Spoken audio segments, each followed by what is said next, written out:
मैं उस टाइम बहुत छोटी थी जब मुझे अंकल आंटी ने पाल पोस कर बड़ा किया था। मम्मी पापा के देहांत के बाद मैं अपने अंकल आंटी के पास रहती थी, उनकी बेटी बनकर। लेकिन मुझे यह नहीं पता था कि आंटी लहसुन का इस्तेमाल आखिर क्यों करती है। रात जानकर आपके भी रोंगटे खड़े हो जाएंगे। मैं 18 साल की थी जब आंटी को मैंने हर रात अंकल के पास जाने से पहले लहसुन का इस्तेमाल करते देखा। मैं जब भी पूछती तो आंटी हर बार मेरी बात को टाल देती थी। ये रात जाने के लिए मैं आंटी के कमरे में छिप गई और फिर जो कुछ मैंने देखा, मेरे तो होश उड़ गए, क्योंकि अचानक आंटी भी किचन में आ गई। उन्होंने एक लहसुन उठाया और मुझे कहने लगी, तुम्हें मेरे कमरे की तरफ आने की जरूरत नहीं है जब तक कि मैं खुद तुम्हें आवाज़ न दूँ। मैंने बड़ी हैरानी से अपनी आंटी के हाथ में पड़ा हुआ लहसुन देखा था और वह खामोशी से वापस अपने कमरे में चली गई थी और मुझे कमरे का दरवाज़ा बंद होने की आवाज़ सुनाई दी थी। 2 घंटे ऐसे ही गुजर गए थे और हर तरफ सन्नाटा छाया हुआ था। थोड़ी देर के बाद मुझे आंटी ने आवाज़ देकर ठंडा पानी लाने को कहा। मैं 2 गिलास ठंडा पानी लेकर आंटी के कमरे के दरवाजे तक जैसे ही पहुंची तो वह दोनों आपस में कुछ बातें कर रहे थे और बातें करते करते मुझे देखकर तभी खामोश हो गए। मेरी नज़र खुद ब खुद अपनी आंटी पर ठहर गई थी, क्योंकि उनकी हालत कुछ बदली बदली सी मालूम हो रही थी। उनके बाल तो अच्छी तरह से बंधे हुए थे, लेकिन अब उनके बाल बिखरे हुए थे और कपड़े भी अजीब हालत में हो रहे थे। इससे पहले कि मैं और गौर से आंटी का जायजा लेती तो वह आदमी आंटी को कहने लगा कि यह तुम्हारी बेटी है, यह तो बड़ी ही खूबसूरत और जवान है। तुम इसकी शादी के बारे में क्यों नहीं सोचती? इसके लिए तो तुम्हें आसानी से रिश्ता मिल जाएगा। अब तुम्हारी उम्र हो रही है, अब इसके बारे में सोचना शुरू कर दो। इस आदमी की बात सुनकर मैं शर्म से पानी पानी हो गई थी और वो मेरे लिए अनजान आदमी था। वो तो शरीफ भी नहीं था, मेरी तारीफ कर रहा था, बल्कि उसने मेरी शादी के बारे में भी बात छेड़ दी थी। वो पता नहीं कौन था जो इतना खुलकर मेरी आंटी से बातें कर रहा था। और फिर आंटी भी हंसकर उससे कहने लगी कि हाँ, अब इसकी शादी तो करनी है मुझे, यही मेरी जिम्मेदारी है। मेरी तो अब उम्र हो रही है, लेकिन यह अब जवान हो गई है। मैं शर्म की वजह से फौरन वहां से निकलकर वापस आ गई थी। आंटी उस अनजान आदमी के सामने जिस तरह से मेरे बारे में बात कर रही थी, मुझे इस बात का बहुत बुरा लग रहा था और उन दोनों के बीच फिर से बातों का सिलसिला शुरू हो गया था। कुछ देर के बाद वह आदमी वापस गया तो आंटी ने मुझे फिर से यही समझाया कि अमन को और अपने अंकल जी को इस बारे में कुछ मत बताना। लेकिन इत्तेफाक की बात थी कि अचानक इस समय अमन घर पर आ गया था। तबीयत खराब होने की वजह से वो अपने घर जाने की बजाय यहाँ पर आ गया था। उसने उस आदमी को घर से निकलते हुए देखा तो फौरन मेरे पास चला आया और मुझसे पूछने लगा कि यह आदमी कौन था और यहाँ पर क्यों आया था। मैंने इनकार करते हुए सर हिला दिया और कह दिया कि मुझे कुछ नहीं पता, यह आदमी आंटी से मिलने के लिए आया था। अमन सीधा आंटी से मिलने के लिए उनके कमरे में चला गया और फिर ना जाने अचानक ऐसा क्या हुआ कि उन दोनों के चीखने चिल्लाने की जोर जोर से आवाजें आने लगी। आंटी अमन को बुरा भला कह रही थी, अमन भी आगे से आंटी को बहुत जवाब दे रहा था। ना जाने उन दोनों के बीच क्या चल रहा था। मुझे इस बारे में तो कुछ पता नहीं था, लेकिन इतना आइडिया जरूर था कि बात कुछ ज्यादा ही बड़ी है और उस अनजान आदमी से जुड़ी हुई है। काफी देर बाद जब अमन आंटी के कमरे से बाहर आया तो उसका चेहरा गुस्से से लाल हुआ पड़ा था। वह सीधे स्टोर रूम में चला गया और जाकर बंद हो गया। उसकी तबीयत ठीक नहीं थी, इसीलिए आज वह हमारे घर पर ही रुकने वाला था। उसके बाद आंटी भी अपने कमरे से बाहर नहीं निकली। रात के खाने के टाइम पर जब मैं आंटी को बुलाने के लिए गई तो आंटी बहुत ही गुस्से में थी और कहने लगी कि जाओ, तुम जाकर खाना खा लो और सो जाओ। उनका बिहेवियर मेरे साथ बहुत ज़्यादा गुस्सा भरा था। पता नहीं अमन ने कौन सा हंगामा खड़ा कर दिया था कि जिस बात का गुस्सा मुझ पर निकाल रही थी। मैंने आंटी को इस बारे में पूछना चाहा कि क्या हुआ है, तो वह कहने लगी, यह सब कुछ तुम्हारी वजह से हुआ है, इसीलिए ज़्यादा मासूम बनने की ज़रूरत नहीं है और यहाँ से दफ़ा हो जाओ, मुझे अपनी शक्ल मत दिखाना। मैं आंसू बहाती हुई उनके कमरे से निकल आई थी और लगातार फुट फुट कर रो रही थी। आज मुझे बड़ी बेचैनी के साथ अपने माता पिता याद आ रहे थे। मैं अपने छोटे से कमरे में बिस्तर पर लेटी तो मेरे दिमाग में बस यही बात आ रही थी, जब मेरे मम्मी पापा जिंदा थे तो मुझे कितना प्यार से पाला था, और जब से उन दोनों का देहांत हुआ है तब से यह अंकल आंटी ने पाल पोस कर बड़ा किया है और वह अपनी हुक्म मेरे ऊपर हमेशा जताती रहती है। अमन ने अपनी बहन से ना जाने किस बात पर झगड़ा किया है। क्या उस अनजान आदमी की वजह से उसका और आंटी का झगड़ा हुआ है? स्टोर रूम का दरवाज़ा तो अंदर से लॉक था, वरना मैं उससे जाकर जरूर पूछती। अमन जब भी हमारे घर आता था वह स्टोर रूम में ही ठहरता था, क्योंकि हमारा घर छोटा था और सिर्फ 2 ही कमरे थे। एक में अंकल और आंटी रहते थे और दूसरे कमरे में मैं रहती थी, और एक छोटा सा स्टोर रूम बना हुआ था जहाँ पर अमन कभी कभी ठहर जाता था। मुझे सुबह होने का इंतजार था। सुबह मुझे यह बात आंटी से पता करनी थी या फिर मुझे अमन से ही पूछनी थी, लेकिन अगली सुबह उससे भी ज़्यादा कुछ अजीब हुआ। जब मैं सोकर उठी तो अमन घर से जा चुका था और आंटी भी खामोशी से घर का काम कर रही थी। उन्होंने मुझसे कोई बात नहीं की और उनका बिहेवियर देखते हुए मैं भी उनसे कुछ नहीं पूछ पाई। सुबह उठते ही मेरा पहला काम सफाई करना था, इसीलिए मैं सीधा सफाई करने में बिजी हो गई। और आंटी के कमरे की सफाई करने के दौरान मुझे वहाँ लहसुन का टुकड़ा पड़ा हुआ मिल गया, जिसे आंटी किचन से लेकर अपने कमरे में गई थी। मैं सोच रही थी कि आंटी लहसुन क्यों उठाकर लाई थी।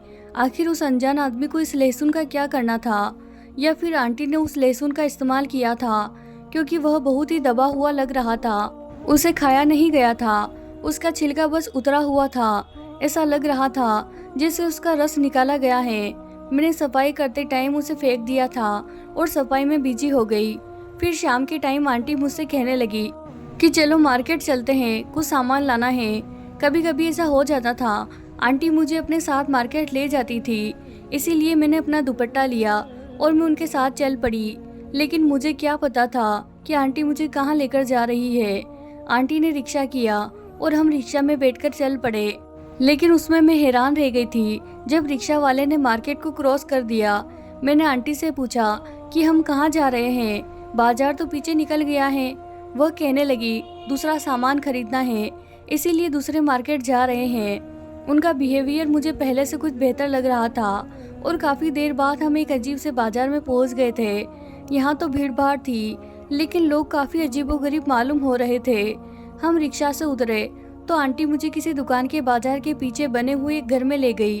एक बड़ी उम्र की औरत ने दरवाज़ा खोला और आंटी को देखकर मुस्कुराने लगी। आंटी कहने लगी, इसे अपने पास रखो, मैं माल के सही दाम लगाकर आती हूँ।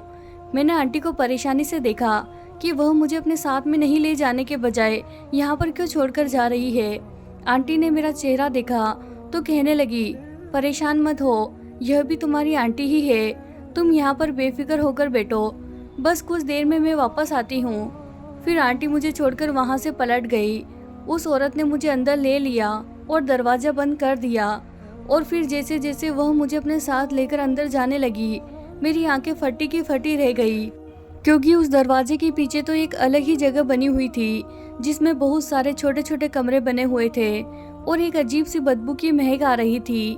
कुछ कदम चलने के बाद ही मुझे आइडिया हो गया कि मैं किसी नॉर्मल जगह पर नहीं हूँ, यह जगह अलग ही जगह थी।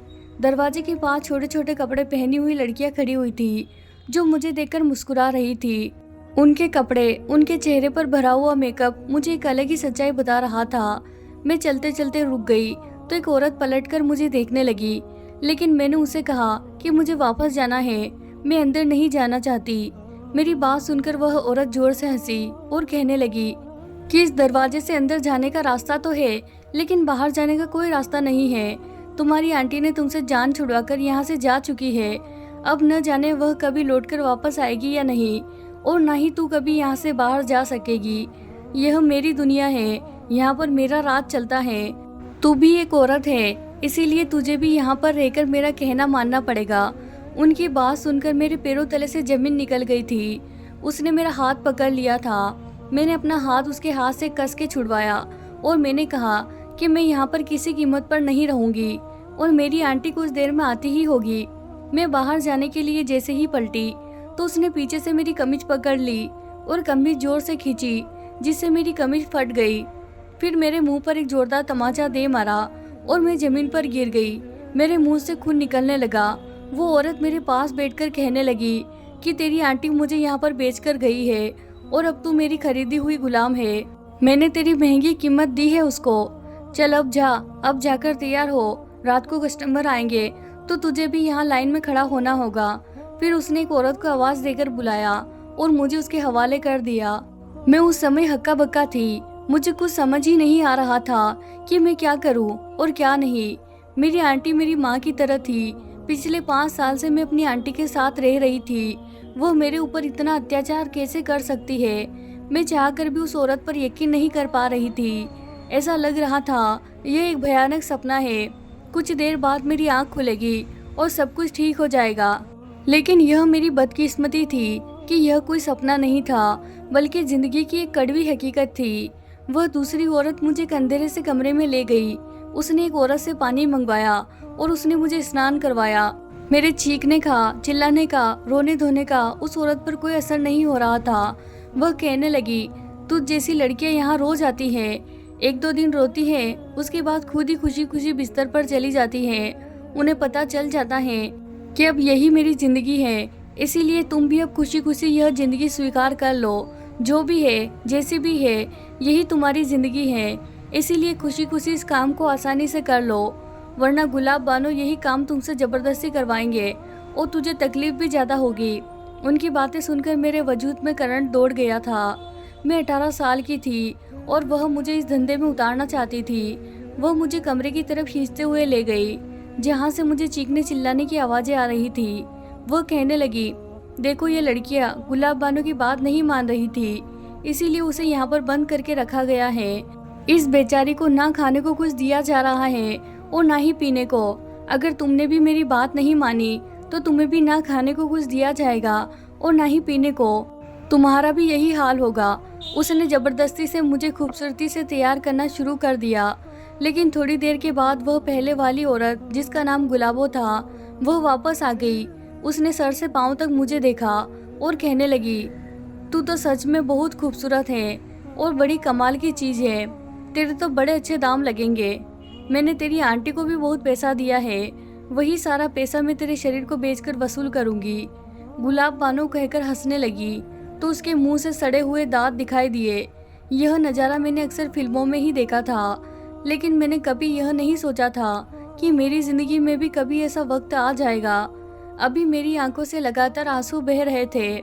मैंने उस औरत से पूछा कि मेरी आंटी मुझे यहाँ पर छोड़कर क्यों गई है। वह जोर से हंसी और कहने लगी, यह तो तुझे मालूम होगा, हम तो बस माल खरीदते हैं, माल हम तक क्यों लाया जाता है यह हमें नहीं मालूम।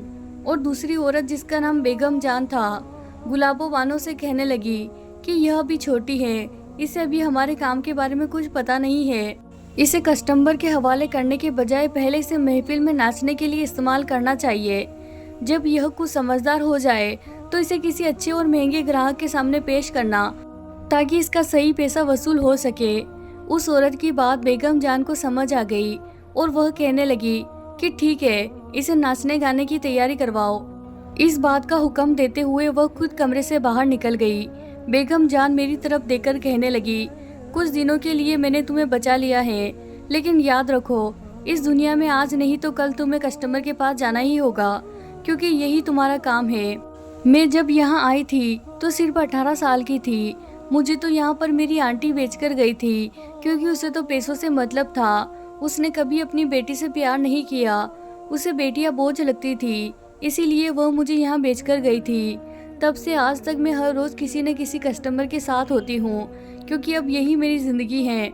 मैंने यहाँ से भागने की कई बार कोशिश की, लेकिन यहाँ से बाहर जाने का सिर्फ एक ही दरवाजा है, जिस पर गुलाब बानो खुद अपने नौकरों के साथ पहरा देती है। बेगम जान ने सख्ती से कहा था कि यहाँ से कभी फरार होने के बारे में मत सोचना, वरना गुलाबो बानो तुम्हारी वह हालत करेगी कि तुम सारी जिंदगी याद रखोगी। बेगम जान बहुत ही अच्छी और बहुत ही मोहब्बत करने वाली औरत थी। उसकी बोलचाल भी मुझे बहुत पसंद आई थी। बाकी तो यहाँ कोई औरत ढंग से बात ही नहीं करती थी। वो मुझे प्यार से समझा रही थी, बल्कि खुद भी नाच सीखने लगी थी, जबकि मैं सारा टाइम रोती रहती थी। मुझे अपनी इस किस्मत पर बहुत अफसोस हो रहा था कि मुझे और कोई नहीं बल्कि मेरी अपनी आंटी ही यहाँ पर छोड़कर चली गई। और फिर कुछ दिन इसी तरह से गुजर गए थे। अब तो रोते रोते मेरी आंखों का पानी भी सूख चुका था। मैंने अपने दिल को समझा लिया था और सोच लिया था कि ज़्यादा रोने से भी कोई फ़ायदा नहीं है। मुझे यकीन हो गया था कि अब मेरी आंटी मुझे लेने के लिए कभी नहीं आएगी। ना जाने उन्होंने मुझसे किस बात का बदला लिया था। अमन ने उनसे आखिर ऐसा क्या कहा था जो वह मुझे अगले ही दिन इस दुनिया में छोड़कर चली गई थी। मैं इस सवाल का जवाब जानना चाहती थी कि मेरी आंटी ने मेरे साथ यह सब कुछ क्यों किया, लेकिन फिलहाल इन सवालों का जवाब देने वाला कोई नहीं था। बेगम जान ने मुझे 1 महीने तक इन महफिलों की रूस और नाचना भी सिखा दिया था और फिर मुझे भी इस महफिल का हिस्सा बनाए जाने लगा था, जहां शराब के नशे में डूबे हुए आदमी हमारे सामने बैठ जाते थे और हमें अजीबोगरीब कपड़ों में उनके सामने अपना नाच पेश करना पड़ता था। पुरानी लड़कियां तो नाचने में काफ़ी माहिर हो गई थी, वो इस काम को बड़ी आसानी से कर लिया करती थी, लेकिन मेरे लिए यह काम बहुत ही मुश्किल था। मैंने सारी जिंदगी अमन के सिवा किसी को नहीं देखा था और ना ही कभी घर की 4 दीवारी से अकेले में बाहर निकली थी। यहाँ इतने अनजान आदमियों के आगे अपना जलवा पेश करना मेरे लिए बहुत ही मुश्किल था। लेकिन जहाँ कहीं मेरे कदम रुकते तभी गुलाबो हाथ में पड़ा हुआ चाकू घुमाकर मेरे कमर पर दे मारती और सभी लोग इस बात से अनजान होते।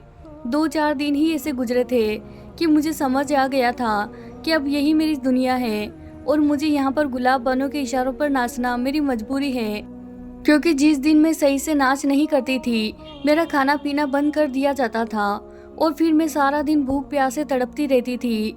इसीलिए मैंने भी नाचने में बराबर हिस्सा लेना शुरू कर दिया था और फिर इसी तरह से 1 महीना और गुजर गया था। एक दिन अमीर आदमी कोठे पर चला आया और उसने आते ही सबसे पहले मेरे दाम लगाए थे। वह मुझे 60,000 की कीमत पर एक रात के लिए खरीदना चाहता था और यह बहुत बड़ी रकम थी। गुलाब बानो तो खुशी खुशी फौरन ही राजी हो गई। उसने उस आदमी से 60,000 ले लिए और उसे एक छोटे से कमरे में भेज दिया और बेगम जान से कह दिया कि वह मुझे तैयार करके उस आदमी की सेवा में पेश कर दे। यह सुनकर मैं फूट फूट कर रोने लग गई थी। नाचने को तो मैं अपना चुकी थी, लेकिन अब तक मैं किसी कस्टमर के साथ रात नहीं गुजार रही थी। बेगम जान मुझे अपने साथ ले गई और अपने हाथों से मुझे तैयार करते हुए कहने लगी कि तुम जितना ज़्यादा शोर करोगी कस्टमर तुम्हें उतना ही परेशान करेगा, इसीलिए बेहतर ही होगा कि तुम खामोशी से उसके साथ वक्त गुजार कर वापस आ जाओ। एक रात के लिए समझ लो कि वही तुम्हारा पति है और ऐसा करने से तुम्हारी मुश्किल आसान हो जाएगी। बेगम जान मुझे तैयार करके शीशे में दिखाते हुए कहने लगी कि कभी कभी हमारी खूबसूरती हमारे लिए मुसीबत बन जाती है। यह तुम्हारा खूबसूरत चेहरा और गोरा शरीर यह तुम्हारे लिए मुसीबत की जड़ है। अगर तुम इतनी खूबसूरत ना होती तो कोई तुम्हारा दाम भी नहीं लगाता। मैं भी अपनी इस खूबसूरती से तंग हो चुकी थी। मैं 43 साल की होने वाली हूँ, लेकिन मेरा खूबसूरत चेहरा और मेरे शरीर की चमक धमक मुझे बुढ़ा नहीं होने देता। कोई ना कोई मेरा दाम लगा ही देता है और फिर मुझे खुद को उसके सामने पेश करना पड़ता है। तुम भी जब तक खूबसूरत हो तब तक तुम्हें यह सब कुछ झेलना होगा। बेगम जान मुझे दिमागी तौर पर तैयार कर रही थी और मेरे आंसू थे कि रुकने का नाम ही नहीं ले रहे थे। मुझे बार बार आंटी और अमन की याद सताती रहती थी। मुझे अब तक इस बात पर यकीन नहीं आया था कि आंटी मुझे जानबूझकर यहाँ पर छोड़कर गई है और इस सब के लिए शायद अमन जिम्मेदार है। जब मैं पूरी तरह से तैयार हो गई तो बेगम जान ने मेरी नज़र उतारी और कहने लगी, गहरी सांस भर के कमरे में दाखिल हो जाना और खुद को इस आदमी के हवाले कर देना। मेरे पास भी इसके सिवा और कोई रास्ता नहीं था, इसीलिए मैं इस छोटे से कमरे के अंदर चली गई, जहाँ पर एक नन्हा पीला सा बल्ब जल रहा था, जिसकी धीमी सी रोशनी में मुझे सब कुछ भयानक लग रहा था। मैंने सोचा था कि जाते ही मैं इस आदमी के पैरों पे गिर जाऊंगी और इससे कहूंगी कि वह मेरे साथ कोई जबरदस्ती ना करे। मैं रहम की भीख मांगूंगी तो मुझ पर तरस आ जाएगा। वैसे भी मैं कम उम्र की थी और जिस आदमी ने मुझे खरीदा था वो कोई 36 साल या 45 साल की उम्र का आदमी था। मेरे हिसाब से तो वह मेरे पिता जैसा ही था, मगर मुझे पता नहीं था कि यहाँ पर आने वाले आदमी भी इतने ही पत्थर दिल के होते हैं जितने यहाँ की औरतें हैं। मैं जब कमरे में दाखिल हुई तो मुझे देखकर इस आदमी के चेहरे पर एक खतरनाक सी मुस्कुराहट आ गई थी। मेरे जैसे ही इसके चेहरे पर नजर पड़ी तो मेरे रोंगटे खड़े हो गए थे। उसके माथे पर एक बड़ा सा जख्म का निशान था, एक आंख बिल्कुल लाल हो रही थी और इसकी नजरें मेरे शरीर पर टिकी हुई थी। मुझ पर इतना डर सवार हुआ था कि मैं वापस बाहर निकलने लगी। तभी उसने मुझे पीछे से पकड़कर खींच लिया और कहने लगा कि तेरे इतने महंगे दाम दिए हैं, फिर तू कहाँ भाग रही है। उसके मुंह खोलते ही शराब की बदबू ने मेरी सांस बंद कर दी थी। मैं उसके आगे रहम की भीख मांगने लगी थी, लेकिन उसे मुझ पर बिल्कुल भी तरस नहीं आया था। वह कहने लगा कि चल अब सीधे तरह से मेरी बात मान ले, अच्छी तरह से जानता हूँ तुझ जैसी लड़कियों के नखरे। उसने मुझे सीधे बिस्तर पर धक्का दे दिया था और फिर मेरे दिमाग में बेगम जान की बात घूमने लगी थी उन्होंने कहा था कि बिस्तर पर जाने से पहले अपनी नाभि पर लहसुन का रस जरूर लगा लेना। उन्होंने एक लहसुन की छोटी सी कली को छिलकर उस पर नाखून मारकर मुझे दिया था। मैंने उसे मुट्ठी में बंद कर लिया था, जिसे इस्तेमाल करना भूल गई थी। जैसे ही मुझे बेगम जान की बात याद आई, मैं जल्दी से वह लहसुन की कली अपनी नाभि पर रखनी शुरू कर दी ताकि उसका रस मेरे नाभि पर लग जाए। कुछ ही देर में मैंने पूरी लहसुन की कली अपनी नाभि पर मसल ली थी और फिर उसके बाद मेरे साथ वही सब कुछ हुआ था जो मेरे साथ होने वाला था। किसी आदमी ने सारी रात पूरी तरह से अपने पैसे वसूल कर लिए थे। मेरा रोना धोना किसी काम नहीं आया था। वह आदमी तो बिल्कुल ही पत्थर दिल था। उस पर किसी बात का कोई असर नहीं हो रहा था। शायद वह शराब के नशे में चूर था या फिर उसकी यह सब आदत थी। मेरे लिए एक एक मिनट भारी पड़ रही थी। ऐसा लगता था कि जैसे रात खत्म ही नहीं होगी। और फिर एक वक्त ऐसा आया जब मुझ पर बेहोशी सवार होने लगी थी। अब मैं पूरी बेहोश हो गई थी। जब मेरी आंख खुली तो बेगम जान मेरे सामने मौजूद थी।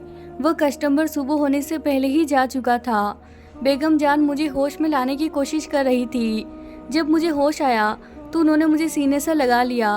कहने लगी, बस पहली ही रात मुश्किल होती है, अब तेरे लिए सब कुछ आसान हो जाएगा। लेकिन मुझे ऐसा नहीं लगता था कि मेरे लिए कुछ भी आसान हुआ है। गुजरी हुई रात बहुत ही भयानक थी। मैं होश में आने के बाद भी चिल्ला रही थी। बेगम जान मुझे अपने साथ अपने कमरे में ले गई और सारा दिन मैं बस उनके सीने से लगकर आंसू बहाती रही। मुझे अपनी माँ की बहुत याद आ रही थी। अगर आज मेरी माँ जिंदा होती तो शायद मुझे यह दिन ना देखना पड़ता। पहली बार मुझे यकीन हुआ था कि माँ बाप के सिवा कोई अपना नहीं होता। यह रिश्ते भी सिर्फ दिखावे के ही होते हैं। मेरी आंटी को मैंने अपनी माँ की जगह दे दी थी। उन्होंने मुझे इस दलदल में धकेल दिया था। यहाँ मैं अपनी पहचान को भूल चुकी थी। मेरा नाम शालिनी था, लेकिन यहाँ पर मेरा नाम उर्मिला जान रख दिया गया था। यहाँ सब लोग मुझे इसी नाम से पुकारते थे। मैं खुद भी भूल चुकी थी कि मेरा नाम पहले कभी शालिनी था। सारा दिन मैं बेगम जान के पास रही। मैंने उनसे कह दिया था कि मैं किसी कस्टमर के पास नहीं जाऊंगी, लेकिन ऐसा कैसे हो सकता था। कोटे पे रहने वाली लड़की की कीमत ना लगे। 2 दिन खामोशी से गुजर गए। फिर तीसरे दिन एक 45 साल का कस्टमर मेरी कीमत लगाने के लिए आया था। मैंने गुलाब बानो से इनकार करना चाहा तो उन्होंने मुझे जोरदार थप्पड़ मार दिया। कहने लगी, ये इनकार करने की गुंजाइश नहीं है। अगर तू नहीं जाएगी तो मैं तुझे खुद कस्टमर के आगे फेंक आऊँगी। मैं बेगम जान के आगे मजबूर हो गई थी। बेगम जान ने मुझे उस आदमी के पास जाने के लिए तैयार किया और साथ ही मेरी मुट्ठी में लहसुन भी पकड़ा दिया। इसे अपनी नाभि पर लगाना मत भूलना। मैं खामोशी से वह लहसुन मुट्ठी में दबाया और मैं मरे मरे कदमों से उस कमरे में पहुंच गई। मैं खामोशी से इस बुड्ढे के साथ रात गुजार ली। अब की बार मैंने कोई रोना धोना नहीं किया था। बेगम जान की बात सही साबित हुई थी। जब मैंने शोर शराबा नहीं किया तो कस्टमर ने भी मुझे परेशान नहीं किया। लेकिन बिस्तर पर जाने से पहले ही मैंने अपनी नाभि पर लहसुन का रस लगा लिया था। इस लहसुन से आखिर क्या होता है? बेगम जान ने मुझे यह क्यों लगाने के लिए दिया था, इस बारे में मुझे कुछ नहीं पता था। मैं अपनी जिंदगी, अपनी इज्जत गंवा रही थी। अब हर दिन मेरे साथ ऐसा ही होता था। मुझे अभी भी अमन की याद आती थी। क्या उसने मेरी गुमशुदगी पर अपनी बहन से कोई सवाल नहीं किया होगा? क्या उसने मुझे कभी नहीं ढूंढा? क्या वह मुझे भूल चुका होगा? बस मैं हमेशा यही सोचती रहती थी। वह कस्टमर चला गया था और मैं खामोशी से बेगम जान के कमरे में चली गई तो मुझे देखकर मुस्कुराई और धीरे से कहने लगी, तुम कस्टमर के पास जाने से पहले अपनी नाभि पर लहसुन का रस लगा लेती हो ना? बेगम जान की बात पर मैंने हाँ में सिर हिला दिया था। बेगम जान ने कहा, तुम मेरी बेटी की उम्र की हो। मैं तुम्हें अपनी बेटी समझती हूँ, लेकिन मैं तुम्हें इन लोगों से नहीं बचा सकती। तुम्हारा बचपन बदल गया है। अगर तुम यहाँ से भागने की भी कोशिश करोगी तो यह समाज तुम्हें जीने नहीं देगा, क्योंकि तुम एक धंधा करने वाली औरत बन गई हो। बेगम जान मुझे हमेशा ही समझा देती थी कि कभी यहाँ से बाहर की दुनिया के बारे में मत सोचना, और बेगम जान की बातों को अपने दिमाग में बसा लिया था। ऐसे ही मुझे 9 महीने यहाँ पर रहते हुए गुजर गए। अब तो मुझे इस काम की आदत हो गई थी। मुझे सिर्फ इतना पता होता कि कस्टमर मेरा इंतजार कर रहा है और मैं खुद ही अपने आप को तैयार कर लिया करती थी। मैं जो कभी अमन की दुल्हन बनने के सपने देखती थी, अब हर रात ही हर नई मर्द की दुल्हन बनती हूँ। लेकिन हर रात बेगम जान मुझे लहसुन पकड़ाना नहीं भूलती थी और यह जरूर बताती कि बिस्तर पर जाने से पहले यह लहसुन अपनी नाभि पर जरूर लगा लेना। एक दो बार मैंने इसके बारे में बेगम जान से पूछा कि इस लहसुन से ऐसा क्या है जो आप हर बार मुझे यह दे देती हो, तो वह कहने लगी कि सही वक्त आने पर तुम्हें खुद ही पता चल जाएगा। याद रखना, किसी भी कस्टमर के पास जाने से पहले लहसुन का इस्तेमाल जरूर करना। काफी दिनों से मैं देख रही थी कि बेगम जान बीमार थी, लेकिन वह अपना इलाज नहीं करवा रही थी। और वैसे भी हम जैसी औरतों का इलाज मुमकिन कहाँ है। हमारा तो यहाँ कोई अपना ही नहीं है जो हमारी फिक्र कर सके। मेरी फिक्र करने वाली यहाँ पर सिर्फ बेगम जान थी। अगले ही दिन मेरे पास गुलाब बानो आई और कहने लगी कि रात को तैयार रहना, तुम्हारे पास एक कस्टमर आएगा। यह कहकर वह चली गई और मैं तैयार होने लगी, क्योंकि अब मुझे इस दुनिया की आदत हो गई थी।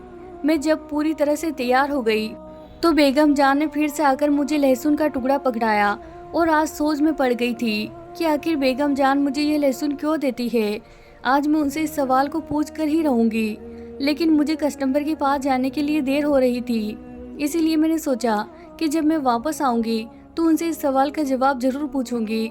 कस्टमर मेरा इंतजार कर रहा था, इसीलिए मैं कस्टमर के कमरे के पास पहुंच गई। लेकिन इससे पहले मैंने लहसुन के रस को अपनी नाभि पर लगा लिया था। हालांकि मैं इतना जरूर जानती थी कि हर काम के पीछे कोई ना कोई खास बात जरूर है। मेरे दिमाग में बार बार लहसुन वाली बात घूम रही थी। अगर मुझे कोई इस बारे में बता सकता तो वह सिर्फ बेगम जान थी। और आज मैंने फैसला कर लिया था कि मैं आज उनसे पूछ कर ही रहूंगी, क्योंकि वह हर बार मुझे लहसुन के बारे में बताना ही नहीं चाहती थी। मैं जैसे ही कमरे में पहुंची तो मेरी आंखें फटी की फटी रह गई, क्योंकि उस कमरे में मौजूद मर्द कोई और नहीं बल्कि अमन था, जो नशे में चूर बिस्तर पर बैठा हुआ था और मुझे देखते हुए एकदम से उछल पड़ा और फिर मेरे पास आकर हैरानी से पूछने लगा, शालिनी, तुम यहाँ क्या कर रही हो? मैंने तुम्हें कहाँ कहाँ तलाश नहीं किया। मैंने उसे जोर से धक्का दिया और उसे पीछे हटाकर कहा, मैं शालिनी नहीं हूँ, मेरा नाम उर्मिला जान है। मुझ में इतनी हिम्मत नहीं थी कि मैं शालिनी बनकर अमन का सामना करती। मेरी इज्जत लूट चुकी थी। सालों से इस कोठी पर मेरी इज्जत नीलाम हो रही थी। अमन ने आकर मेरे कंधों से पकड़कर मुझे झकझोर दिया। कहने लगा, मैं अच्छी तरह जानता हूँ तुम मेरी शालिनी हो। तुम यहाँ तक कैसे पहुँची? मुझे तो मेरी दीदी ने यही बताया था कि तुम किसी लड़के के साथ भाग गई हो। अमन की बात सुनकर मेरे होश उड़ गए और फिर मैंने उसे अपनी सारी कहानी बताई। मुझे यहाँ तक पहुँचाने वाला कोई और नहीं बल्कि उसकी अपनी ही बहन थी। यह बात सुनकर वह मेरे कदमों पे बैठकर रोने लगा और उसने मेरे हर सवाल का जवाब दिया। उसने मुझे बताया कि जब से मेरी बहन को तुम्हारे और मेरे अफेयर के बारे में पता चला था, तभी से वह तुमसे नफरत करने लगी थी। इसीलिए वह अनजान आदमी को अपने फायदे के लिए बुलाती थी, क्योंकि उनके पति तो ज्यादातर घर से बाहर ही रहते थे।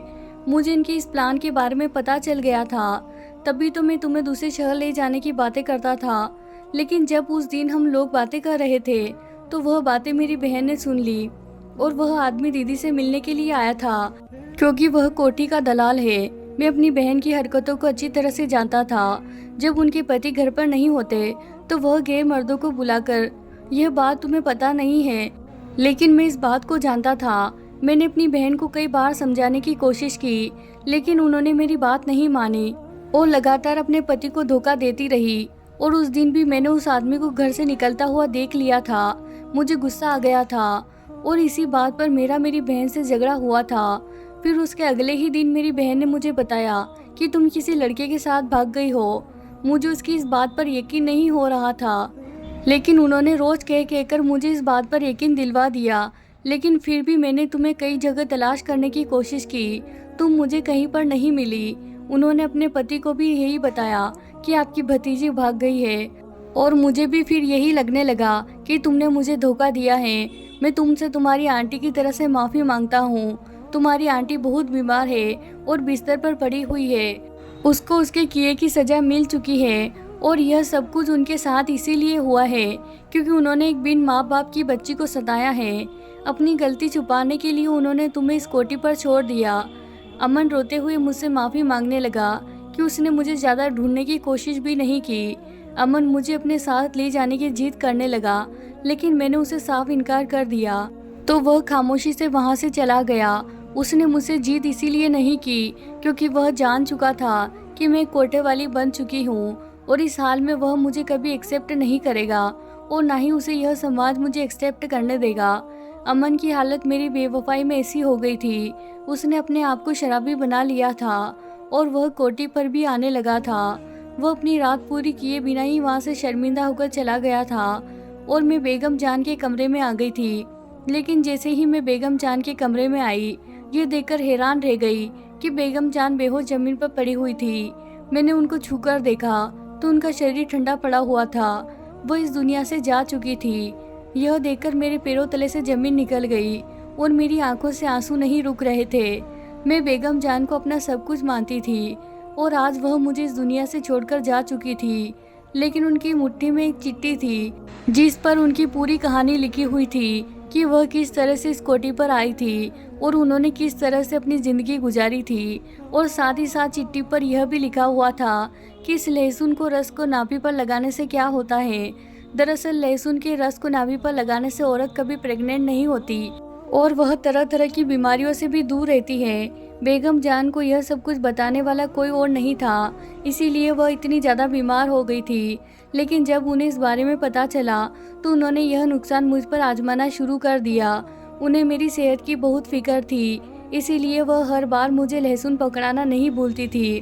पर अफसोस की बात यह थी कि बेगम जान इस दुनिया से जा चुकी थी और अब कोई भी मुझे यहाँ लहसुन पकड़ाने वाला नहीं था और मैं अब यहीं इसी कोठी पर अपनी बची कुची ज़िंदगी गुजार रही हूँ। लेकिन आज भी मुझे बेगम जान की याद आती है जिसे मेरी इतनी फिक्र थी। लहसुन का रस अपनी नाभि पर लगाने से मुझे आज तक कोई बीमारी नहीं हुई है और ना ही मैं किसी कस्टमर से प्रेग्नेंट हुई हूँ। मेरी ज़िंदगी तो एक काली सी ज़िंदगी बन चुकी है। मैं यही चाहूँगी कि किसी समाज में किसी लड़की को ऐसी ज़िंदगी ना गुजारना पड़े। तो प्यारे दोस्तों, इस कहानी के बारे में आपकी राय ज़रूर दें और हाँ, वीडियो को लाइक करना बिल्कुल ना भूलें और अभी तक आपने हमारे चैनल को सब्सक्राइब नहीं किया है तो कर ले। धन्यवाद दोस्तों।